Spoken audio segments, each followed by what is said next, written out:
warahmatullahi wabarakatuh. Perkenalkan, kami dari kelompok 3 di sini kami akan mempresentasikan materi tentang paragraf. Sebelumnya saya akan memperkenalkan anggota kelompok. Yang pertama yaitu Anita Larasati Sihombing, kedua Inaya, ketiga Resta Tria Salsabila, keempat Cynthia Mutiasari, kelima Muhammad Karistrio Pambudi, keenam Yunita Rianti Nababan, dan ketujuh Yukita Teri Rezeki. Dengan dosen pengampu Dr. Yahya Kanvia M. Hum. Untuk materi yang pertama akan dibacakan oleh Anita. Kepada Anita kami persilakan. Materi pertama yaitu paragraf. Paragraf adalah kumpulan beberapa kalimat yang mengandung gagasan pokok. Di dalam paragraf ada kalimat utama dan kalimat penjelas. Ada beberapa jenis paragraf dengan pola pengembangan berbeda yang memungkinkan peletakan kalimat utama yang berbeda-beda. Kalimat utama bisa diletakkan di awal, di tengah, di akhir, maupun bercampur di sebuah kalimat paragraf. Paragraf terdiri dari beberapa jenis, mulai dari jenis paragraf berdasarkan isinya, fungsinya, dan juga peletakan gagasan utama dari sebuah tulisan. Jenis paragraf berdasarkan isinya. Yang pertama, paragraf eksposisi. Paragraf eksposisi adalah paragraf yang isinya bertujuan untuk memberikan penjelasan atau pengertian secara singkat dan padat. Contohnya, kegiatan dalam merayakan ulang tahun TNI ke-72 tanggal 5 Oktober 2017 di lapangan Blang Padang, Banda Aceh. Semua warga Banda Aceh turut hadir menyaksikan serangkaian acara ulang tahun TNI ke-72 dengan berbagai ragam acara seperti drum band, tari saman, dan acara lainnya. Yang kedua, paragraf deskripsi. Paragraf ini adalah suatu kalimat yang memaparkan isi gambaran pada suatu keadaan atau sebuah peristiwa yang bentuk tulisan sehingga pembaca seolah-olah dapat melihat, mendengar, dan merasakan serta mengalami peristiwa tersebut. Contohnya, saat brownies coklat buatan ibuku dihidangkan untukku, wangi brownies coklatnya langsung tercium enak oleh hidungku. Saat aku mencoba memakannya, bentuk dan rasa manisnya langsung membuat lidahku bergoyang. Sungguh, ibuku sangat pandai sekali membuat brownies coklat ini. Materi selanjutnya akan dilanjutkan oleh Inaya. 3. Paragraf persuasi. Paragraf persuasi adalah paragraf yang dimana isinya dapat mempengaruhi atau membujuk pembaca untuk tertarik dengan gagasan atau ajakan yang dibuat. Contohnya, membaca memang merupakan faktor penting dalam menguasai berbagai ilmu pengetahuan. Sebab seorang tak memiliki niat untuk membaca pasti tidak banyak memiliki tingkat pengetahuan, karena ilmu pengetahuan banyak sumber dari buku. Misalnya, anak yang pandai dalam pelajaran, biasanya dia akan menjadi kutu buku. Bagi siapa yang tidak memiliki niat untuk membaca, pasti pengetahuannya tidak luas dan terbatas. Oleh karena itu, membaca menjadi hal yang penting dan biasakanlah membaca buku. 4. Paragraf argumentasi. Paragraf ini adalah suatu kalimat paragraf di mana isinya dapat meyakinkan pembaca sehingga memperoleh dan menerima gagasan dalam sebuah karya yang ditulis oleh penulis. Contohnya, membaca memang merupakan faktor penting dalam menguasai berbagai ilmu pengetahuan. Seorang penasihat hukum pasti selalu membaca buku-buku yang terkait dengan hukum. Sebab, jika tidak membaca buku hukum, pasti ia akan merasa kesulitan dan tidak tahu apa saja pasal-pasal yang tertera di buku hukum. Seorang mahasiswa tidak mau membaca buku maka akan mengalami kesulitan dalam menjawab soal-soal dari dosen. 5. Paragraf narasi. Paragraf ini adalah suatu kalimat paragraf di mana isinya menceritakan suatu peristiwa atau sebuah masalah, sehingga membuat pembaca menjadi terhibur atau terharu. Contohnya, beberapa hari yang lalu kami pergi ke sebuah pusat wisata yang berada di Jakarta. Kami pergi dengan 2 mobil pribadi. Mobil kami melaju cukup cepat secara beriringan dengan mobil lainnya. Perjalanan menjadi sangat menyenangkan. Semua orang tampak gembira. Cahaya sinar matahari menyinari kami sehingga membuat pemandangan dari dalam kacamata mobil cukup indah. Materi selanjutnya akan dibacakan oleh Resta Tria Salsabila. Jenis-jenis paragraf berdasarkan letak kalimat utamanya. A. Paragraf deduktif. Paragraf ini letaknya selalu di awal dari suatu paragraf dan berfungsi untuk menuntun atau pengantaran. Intinya, di awal paragraf mengandung pernyataan bersifat umum, kemudian kalimat selanjutnya mengandung pernyataan khusus atau rincian, penjelasan atau bisa contoh-contoh. Jadi, paragraf deduktif merupakan pernyataan dari umum ke khusus. Ciri-ciri paragraf deduktif sebagai berikut. 1. Letak kalimat utamanya ada di awal paragraf. 2. Kalimat-kalimat setelahnya merupakan kalimat penjelas. 3. Mempunyai pola paragraf umum ke khusus. 4. Kalimat utama pada paragraf ini berisi pernyataan umum suatu pembahasan. Contoh, lahan pertanian di Pulau Jawa semakin menyempit. Hal ini dikarenakan jumlah penduduk yang semakin lama semakin bertambah. Populasi penduduk yang bertambah mengakibatkan pembangunan semakin banyak. Pembangunan rumah tinggal maupun tempat usaha menggusur lahan pertanian. Sekarang banyak ditemui sawah-sawah yang bukan ditanami padi, melainkan ditanami tembok-tembok beton perumahan. B. Paragraf ineratif. Inilah paragraf yang unik dan berbeda dengan deduktif maupun induktif, yang mana posisi gagasan utama berada di tengah suatu paragraf. Untuk polanya adalah di awal paragraf terdapat kalimat bersifat khusus. Kemudian di tengah paragraf ditunjukkan dengan kalimat umum dan yang paling akhir dari paragraf tersebut kembali ke pernyataan khusus lagi yang memuat rincian dan contoh. Ciri-ciri paragraf ineratif adalah sebagai berikut. 1. Letak kalimat utamanya ada di tengah paragraf. 2. Kalimat utamanya diapit oleh kalimat-kalimat penjelas. 3. Mempunyai pola paragraf dasar khusus ke umum lalu khusus kembali. Contoh, kekurangan mengonsumsi sayuran hijau bisa menyebabkan tubuh lesu karena kekurangan vitamin. Daya tahan tubuh pun berkurang karena hal tersebut. Jika demikian, penyakit bisa dengan mudah masuk. Penyakit bisa dengan mudah masuk menyerang tubuh. Kurang mengonsumsi sayuran hijau bisa beresiko negatif bagi tubuh. Serat dalam sayuran hijau dapat memperlancar metabolisme tubuh. Tidak sedikit orang sembelit karena kurang mengkonsumsi sayuran hijau. Materi selanjutnya akan dibacakan oleh Sinta.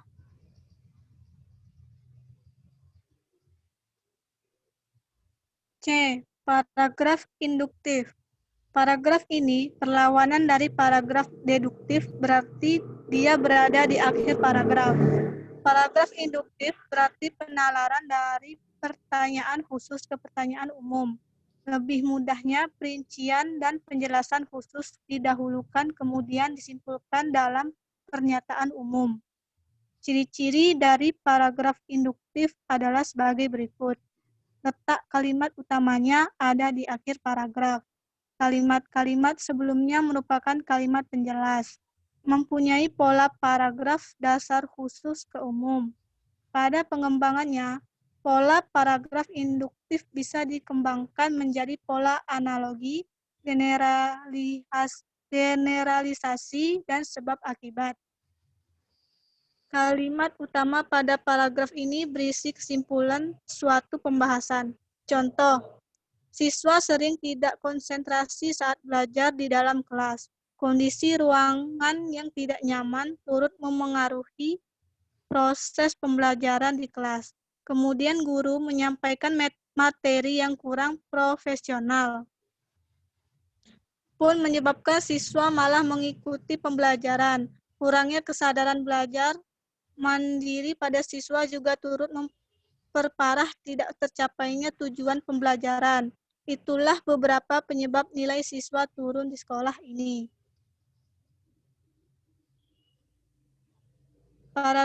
Paragraf campuran atau deduktif-induktif. Paragraf deduktif dan induktif bisa kita campur apabila ada suatu paragraf yang mengharuskan adanya kalimat utama di awal paragraf dan akhir paragraf. Paragraf campuran polanya adalah kalimat yang bersifat umum berada di awal paragraf dan akhir paragraf, dan kalimat yang berada di tengah memuat pernyataan khusus bisa berupa contoh atau rincian. Ciri-ciri paragraf campuran adalah sebagai berikut. Kalimat utamanya ada di awal dan di akhir paragraf. Kalimat-kalimat yang ada di tengah paragraf ini merupakan kalimat penjelas. Pola kalimatnya umum, khusus, umum. Kalimat utama yang ada di awal paragraf merupakan pembuka sekaligus penyampai pernyataan umum suatu bahasa yang disampaikan pada paragraf ini. Kalimat utama yang ada di akhir paragraf ini merupakan kesimpulan dari pembahasan yang disampaikan paragraf ini. Kedua kalimat utama pada paragraf ini mempunyai beberapa kata kunci yang sama.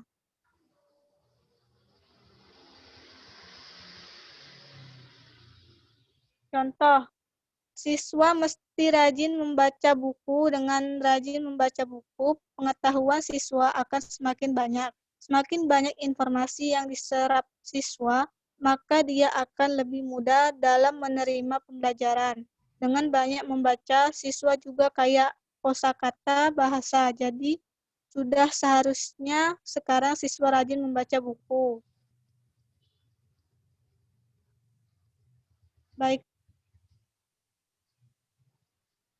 Baiklah, materi selanjutnya akan dilanjutkan oleh Muhammad Airis. Oke, terima kasih. Syarat paragraf yang baik. Sebelumnya kita tahu paragraf, apa itu paragraf. Tapi izinkan saya untuk menjelaskan kembali. Paragraf, apa itu paragraf? Paragraf merupakan rangkaian kalimat-kalimat yang membentuk suatu gagasan. Dan paragraf juga memiliki dua unsur, yaitu kalimat utama dan kalimat penjelas. Inti sebuah paragraf terletak pada kalimat utama, sedangkan kalimat penjelas berfungsi sebagai menjelaskan gagasan-gagasan yang ada pada kalimat utama.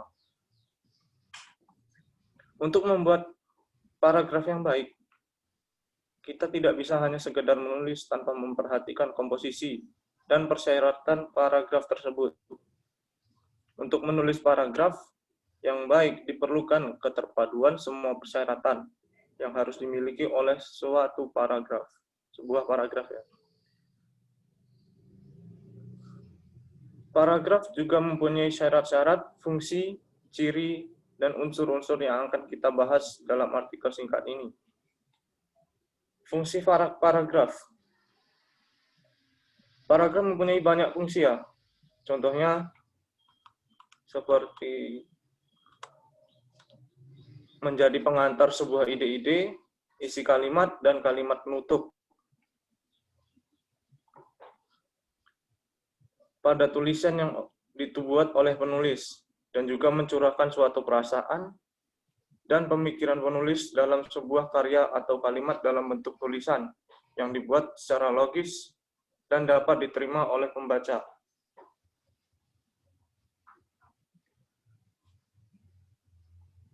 Paragraf juga dapat membantu pembaca untuk memahami segala sesuatu mengenai isi dan topik dalam sebuah tulisan, memudahkan penulis untuk menyusun ide-ide tentang tulisan yang akan dibuatnya, dan juga dapat membantu penulis dalam mengembangkan gagasan-gagasan atau ide dari segala sesuatu yang berhubungan dengan topik yang ingin ditulis oleh penulis tersebut.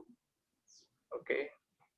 Materi selanjutnya akan dijelaskan oleh Yunita. Baiklah, materi selanjutnya yang pertama yaitu sebab akibat. Perkembangan sebuah linea dapat pula dinyatakan dengan menggunakan sebab akibat sebagai dasar. Sebab bisa bertindak sebagai gagasan utama.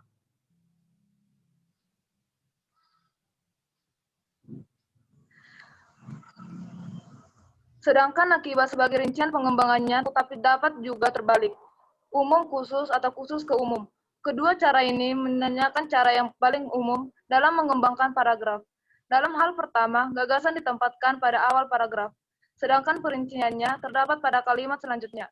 Demikian pula sebaliknya. Variasi dalam kedua jenis paragraf tersebut adalah penggabungan, yaitu gagasan utama terdapat pada awal paragraf dan di akhir diulang lagi. Yang kedua yaitu klasifikasi. Klasifikasi bekerja ke arah yang berlawanan, yaitu pertama, mempersatukan satuan-satuan ke dalam satu kelompok, dan kedua, memisahkan satuan-satuan tadi dari kelompok yang lain. Yang ketiga yaitu definisi luas. Definisi dalam pembentukan sebuah inaya adalah usaha pengarang untuk memberikan keterangan atau arti terhadap sebuah istilah atau hal. Yang keempat yaitu pola definisi luas. Definisi dalam pembentukan sebuah paragraf adalah usaha penulis untuk memberikan keterangan atau arti terhadap sebuah kata atau hal. Penulis dapat mengemukakan hal yang berupa definisi formal, definisi dengan contoh dan keterangan yang lain yang bersifat menjelaskan arti dari satu kata. Yang kelima yaitu pola pertentangan atau perbandingan. Pola ini digunakan ketika membahas dua hal berdasarkan persamaan dan perbedaannya. Materi selanjutnya akan dibacakan oleh Yupita.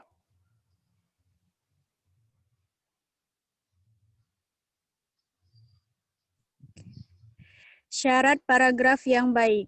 Paragraf merupakan rangkaian kalimat-kalimat yang membentuk satu kesatuan gagasan. Paragraf memiliki dua unsur, yaitu kalimat utama dan kalimat penjelas. Inti sebuah paragraf terletak pada kalimat utama, sedangkan kalimat penjelas berfungsi menjelaskan gagasan yang ada pada kalimat utama. Untuk membuat paragraf yang baik, kita tidak bisa hanya sekedar menulis tanpa memperhatikan komposisi dan persyaratan paragraf.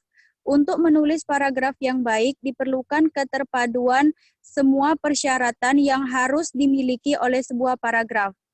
Persyaratan itu antara lain satu, kesatuan.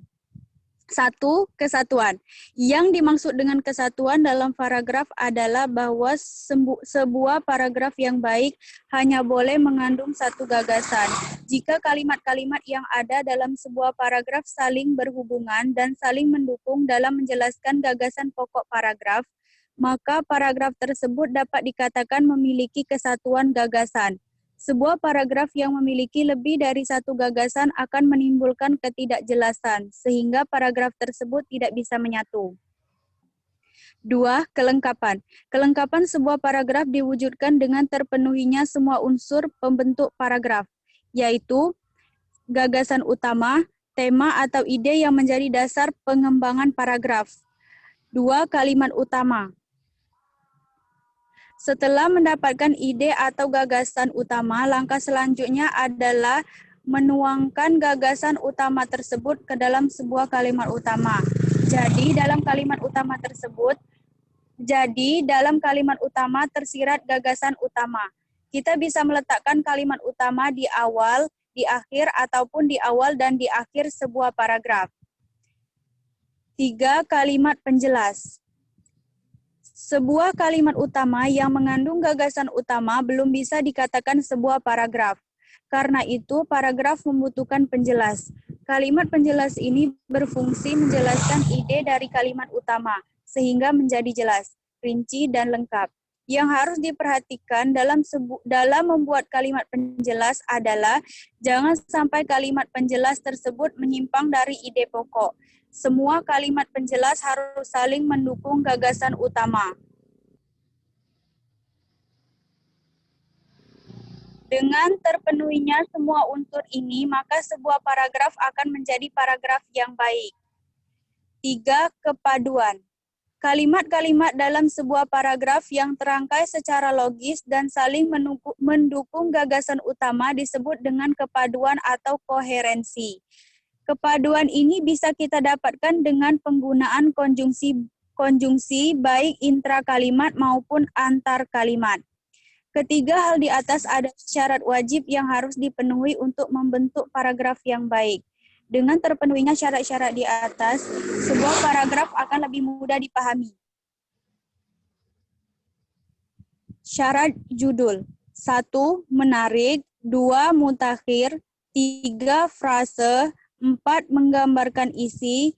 5. Ejaan yang disempurnakan. 6. Data mudah didapat. Baik, itulah materi diskusi kelompok kami. Kami ucapkan terima kasih. Wassalamualaikum warahmatullahi wabarakatuh.